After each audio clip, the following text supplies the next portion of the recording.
மேஷராசியை எடுத்துக்கொள்வோம். முதலில் காதலில் ஒரு ஃபேண்டசியில் இருப்பவர்களுக்கு என்ன நடக்கும் அப்படின்னா, டேட்டிங் பிளான் கோவிந்தா. இன்னைக்கு செம ரொமான்டிக்கான ஒரு மூடில் கிளம்புவார்கள். ஆனால் என்னன்னா, இந்த காதலாக இருக்கலாம், இல்ல லவ், இல்லைன்னா ஃபேண்டசி, இல்லைன்னா லக்ஸுரி, ஒரு லக்ஸுரியான ப்ராப்பர்ட்டி வாங்குவதாக இருக்கலாம், வீடு வாகனம் வாங்குவதாக இருக்கலாம், வெளிநாட்டு பயணமாக இருக்கலாம், லைஃப் பார்ட்னருக்கு புதிதாக தொடங்கக்கூடிய அனைத்து விஷயங்களையும் ஆகஸ்ட் மாதம் முடிவு வரை நீங்கள் தள்ளி போடுவதுதான் புத்திசாலித்தனம். வெள்ளிக்கிழமைகளில் மகாலட்சுமி வழிபாடு, புதன்கிழமைகளில் மகாவிஷ்ணு வழிபாடு கைமேல் கண்டிப்பாக உங்களுக்கு பலன் கொடுக்கும். குறிப்பா வெள்ளிக்கிழமைகளில் ஸ்ரீவில்லிபுத்தூர் ஆண்டாள் வழிபாடு, திருச்சி ஸ்ரீரங்கம் வழிபாடு, கோலாப்பூர் மகாலட்சுமி வழிபாடு வாய்ப்பு கிடைத்தால் மேஷராசிக்காரர்கள் இதனை செய்வதன் மூலம் நிறைய பிரச்சனைகளிலிருந்து கண்டிப்பாக தங்களை காப்பாற்றிக் கொள்ள முடியும். எல்லோரும் வெற்றி பெற வேண்டும் என்ற வாழ்த்துக்களுடன் நாம் நிகழ்ச்சியை தொடங்க இருக்கிறோம். கோச்சாரத்தில் இந்த ஆகஸ்ட் மாதம் முழுவதுமே சுக்கிரன் என்ற கிரகம் நீசமடைய போகிறது. இந்த சுக்கிரன் குறிகாட்டக்கூடியது பொதுவாக காதல், காமம், புனிதமான தாம்பத்தியம், திருமணமானவர்களுக்கு திருமண வாழ்வை சுக்கிரன் குறிகாட்டுகிறார். மேலும் ஆடம்பரம், கலை, வசதி, ஆண்களுக்கு பெண்கள் தொடர்பான விஷயம், நல்ல ட்ரெஸ் பண்ணிக்க கூடியது, இளமை மாறாத தோற்றம், ஒரு வெளியூர் வெளிநாட்டு பயணம், இதில் நமக்கு ஏற்படக்கூடிய ஆடம்பரம், இந்த மாதிரி 5 ஸ்டார் ஹோட்டலுக்கு போவது, அதாவது வாழ்வியலை முழுவதுமாக எதையெல்லாம் அனுபவிக்க வேண்டும் என்று நினைக்கிறார்களோ அது ஒரு திடீர் பணக்கார யோகமாக இருக்கலாம், நல்ல ட்ரெஸ்ஸிங் பண்ணுவது, மேக்கப் செய்து கொள்வது போன்ற விஷயங்களை எல்லாம் சுக்கிரன் குறிகாட்டுகிறார். அப்போ இந்த சுக்கிரன் நீசமடையும் பொழுது இந்த விஷயங்களில் எல்லாம் ஒரு சவாலை சந்திக்க வேண்டிய ஒரு சூழ்நிலை என்பது ஏற்படும். இந்த நீச சுக்கிரனை சாட்டன், அதாவது வக்ர சனி உக்கிரமாக பார்க்கிறார். அப்போ இந்த சாட்டன் குறிகாட்டக்கூடியது தாமதம், பொறுப்பற்ற நிலை, குதர்க்கமாக பேசுவது, தங்களை தாங்களே தாழ்த்தி கொள்வது, மன அழுத்தம், டிப்ரெஷன், உறவுகளில் சோதனை, தாமதம், டிலே, அதாவது ஒரு விஷயம் நடக்கும் என்று நினைத்து பிறகு அது எதிர்பாராமல் டிலே ஆகி கொண்டிருப்பது, இந்த விஷயங்களை எல்லாம் சாட்டன் குறிகாட்டுகிறது. இதில் வக்ர சனி என்பது இப்பொழுது நாம் சொன்ன இந்த அனைத்து விஷயங்களையும் எதிர்மறையாக கொடுக்கக்கூடியது. இதே சுக்கிரனை மிதுன ராசி மண்டலத்திலிருந்து செவ்வாய் 4ஆம் பார்வைன்னு சொல்லக்கூடிய விஷப்பார்வையாக பார்க்க இருக்கிறார்.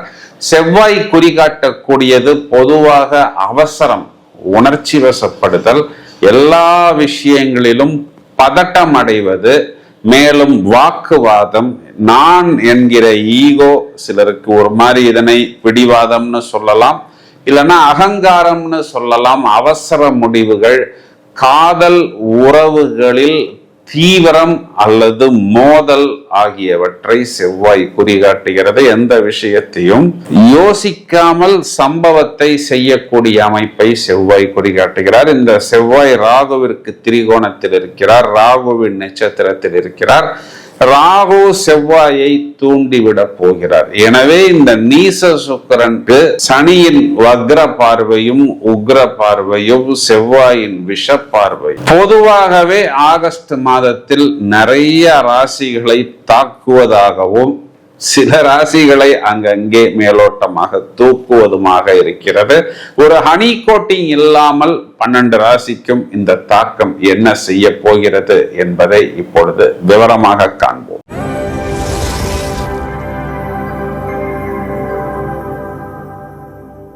மேஷராசியை எடுத்துக்கொள்வோம். முதலில் காதலில் ஒரு ஃபேண்டசியில் இருப்பவர்களுக்கு என்ன நடக்கும் அப்படின்னா, டேட்டிங் பிளான் கோவிந்தா. இன்னைக்கு செம ரொமான்டிக்கான ஒரு மூடில் கிளம்புவார்கள். ஆனால் என்னன்னா, டிராபிக் ஜாம், அந்த டைம்ல போய் சேர முடியாது, வண்டி ஸ்டார்ட் ஆகாது, இல்ல போற வழியில் வண்டி பஞ்சர் ஆகிவிடும்.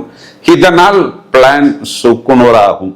ஈகோ எக்ஸ்பிரஸ், அதாவது செவ்வாயின் பார்வையால் நான் சொல்வதைத்தான் சட்டம் அப்படின்னு மேஷராசிக்காரர்கள் வாக்குவாதத்தை தொடங்குவார்கள். இதனால் இவர்கள் யாரை காதலிக்கிறார்களோ அவர்கள் ஒரு பிரச்சனைக்குள்ளாவது போல் இவர்களை பேசிவிடுவார்கள். செலவு அதிகரிக்கக்கூடிய அமைப்பு, ரொமான்ஸ் கம்மியாகும். இன்னும் சொல்ல போனா ஹோட்டல் பில் என்பது அதிகமாகும். ஆனா அங்கேயும் போய் மூட் அவுட் ஆக வேண்டிய ஒரு சூழ்நிலை ஏற்படும். அமைதியா தோசை சாப்பிட்டு இல்லைன்னா இட்லி சாப்பிட்டு வர வேண்டிய ஒரு சூழ்நிலை ஏற்படும். மூட் அவுட் ஆக வேண்டிய தருணம். ஏன்னா ரொமான்டிக்கான ஒரு மெசேஜை லவ்வருக்கு ஃபார்வர்டு செய்தால், இல்ல லைஃப் பார்ட்னருக்கு ஃபார்வர்டு செய்தால், வீட்டுக்கு வரும்போது நீங்க நேந்திரங்காய் சிப்ஸ் வாங்கிட்டு வாங்க அப்படின்னு ரிப்ளை வரும்.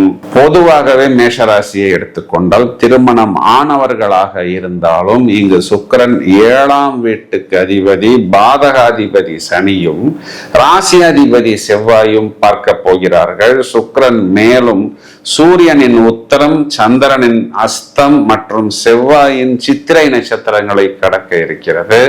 இதனால் இவர்களுடைய லைஃப் பார்ட்னருக்கு சின்ன சின்ன உடல் உபாதைகள், லைஃப் பார்ட்னரால் செலவு, விரயம் போன்ற விஷயங்கள் ஏற்படும். அதனால் இந்த மாதம் லைஃப் பார்ட்னர் ஏதாவது புதுசா ஒரு ப்ராஜெக்ட் ஆரம்பிக்கிறாங்க, இல்லைன்னா ஒரு பிசினஸ் ஸ்டார்ட் பண்றாங்க, இல்ல வேற ஏதாவது ஒரு விஷயத்தை துவங்குகிறார்கள் என்றால் புத்திசாலித்தனமா அதனை நாம் ஒரு மாதம் தள்ளி போட்டுக்குவது. புதிதாக திருமணத்துக்காக காத்திருக்கக்கூடிய நபர்கள் ஒரு லைஃப் பார்ட்னரை ப்ரப்போஸ் பண்ணலாம். இல்லைன்னா இப்பெல்லாம் என்னென்னமோ சொல்றாங்களே, ஒரு மீட்டிங், டேட்டிங், இந்த மாதிரி விஷயங்கள்லாம் வைத்துக் கொள்ளலாம் அப்படின்னா அதனையும் ஒரு மாதம் தள்ளி போட்டுக் கொள்வது கண்டிப்பாக இவர்களுக்கு நல்லது. திருமணமான நபர்கள் குறிப்பா மேஷத்துக்கு இங்கு 10, 11 உங்களிடம் வேலை செய்யக்கூடிய நபர்களையும், உங்களுடைய அக்கா, அண்ணன் போன்ற விஷயங்களையும், மூத்த சகோதரத்தையும் சாட்டன் குறிகாட்டுகிறார். இவர் சுக்கிரனை பார்ப்பதனால் இவர்களால் உங்களுடைய லைஃப் பார்ட்னர் டென்ஷன் ஆவார். சார் இதெல்லாம் எங்க வீட்டுல எப்பொழுதுமே நடக்கும் அப்படின்னா இது காலகட்டங்களில் கொஞ்சம் கூடுதலாகவும் நடக்கும். ஒரு சிலர் குறிப்பிட்ட நபர்கள் 2 தாரம் வைத்திருக்கிறார்கள். முதல் தாரத்தை சுக்கிரன் குறிகாட்டுகிறது, 2வது தாரத்தை சாட்டன் குறிகாட்டுகிறது. நீங்க உங்களுடைய முதல் தாரத்தை பார்ப்பீர்கள், உங்களுடைய செகண்ட் ஹஸ்பண்டோ, உங்களுடைய செகண்ட் ஒய்ஃபோ உங்களுடைய ஃபர்ஸ்ட் ஹஸ்பண்டை இல்லைன்னா ஃபர்ஸ்ட் ஒய்ஃபை பார்ப்பார். இதனால் உங்களுடைய லைஃப் பார்ட்னர் கொஞ்சம் டென்ஷன் ஆக வேண்டிய ஒரு சூழ்நிலை என்பது ஏற்படும். புத்திசாலித்தனமா என்ன பண்ணிக்கலாம் மேஷராசிக்காரர்கள் அப்படின்னா, இந்த காதலாக இருக்கலாம், இல்ல லவ், இல்லைன்னா ஃபேண்டசி, இல்லைன்னா லக்ஸுரி, ஒரு லக்ஸுரியான ப்ராப்பர்ட்டி வாங்குவதாக இருக்கலாம், வீடு வாகனம் வாங்குவதாக இருக்கலாம், வெளிநாட்டு பயணமாக இருக்கலாம். லைஃப் பார்ட்னருக்கு புதிதாக தொடங்கக்கூடிய அனைத்து விஷயங்களையும் ஆகஸ்ட் மாதம் முடிவு வரை நீங்கள் தள்ளி போடுவதுதான் புத்திசாலித்தனம். அதையும் மீறி உங்களுடைய குழந்தைகளுக்கு உங்களுடைய லைஃப் பார்ட்னர் கொஞ்சம் கூடுதலாக செலவு செய்ய சொல்வார். மேலும் உங்களுடைய இடம், வீடு, பயணம், அம்மா சம்பந்தப்பட்ட விஷயத்துக்கும் லைஃப் பார்ட்னர் கொஞ்சம் கூடுதலாக செலவு செய்ய சொல்வார். மேலும் சில தேவையில்லாத செலவுகளும் செய்ய வேண்டிய ஒரு சூழ்நிலை என்பது ஏற்படும்.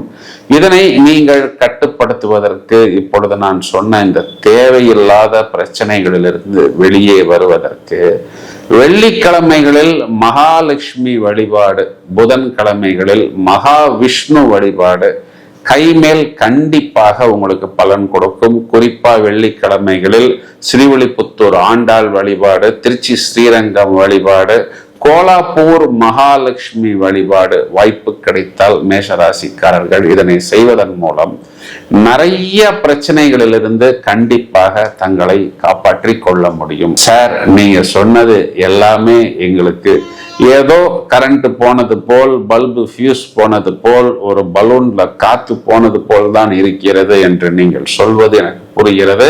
இந்த நீச சுக்கிரனை பற்றி நாம் பேசும் பொழுது அதற்குண்டான பலன்கள் இதுதான். சார், இப்பதான் நாங்க காதலிக்கவே ஆரம்பிச்சிருக்கிறோம், கல்யாணம் தான் கட்டிக்கிட்டு ஓடி போலாமா இல்ல ஓடி போய் கல்யாணம் தான் கட்டிக்கலாமா அப்படின்னு யோசிச்சுக்கிட்டு இருக்கிறோம் சார் என்று நீங்கள் சொல்வது எனக்கு நன்றாக புரிகிறது. இந்த சுக்கிரன் கன்னிராசி மண்டலத்தை கடக்கும் வரை கொஞ்சம் பொறுமையாக காத்திருப்பதுதான் புத்திசாலித்தனம். இந்த ஆகஸ்ட் முடிந்து செப்டம்பர் வரும் பொழுது இதே சுக்கிரன் என்பவர் துலா ராசியில் ஆட்சியாக போகிறார். அப்பொழுது நீங்கள் எதையெல்லாம் இழக்கிறீர்களோ அவையெல்லாம் ஒன்றுக்கு இரண்டாக வரும். என துளாராசி மண்டலத்தில் சுக்கிரன் ராகுவின் நட்சத்திரத்தில் பயணிக்க போகிறார். இந்த ராகு என்பவர் சுக்கிரனுக்கு திரிகோணமாகவும் சுக்கிரன் என்பவர் ராகுவிற்கு திரிகோணமாகவும் வருகிறார். அப்போ இந்த காதல், காமம் போன்ற விஷயங்கள் எல்லாம் 1க்கு 10 வரும். இந்த விஷயங்களை எல்லாம் திரும்பவும் 12 ராசிக்கு 12 வீடியோக்களாக பட்டையை கலப்புவதற்கு தயாராக இருக்கிறோம். இந்த பதிவை உங்களது நண்பர்களுக்கும் உறவினர்களுக்கும் ஷேர் செய்யுங்கள். தொடர்ந்து இணைப்பில் இருங்கள். வாழ்த்துக்கள். Thank you friends.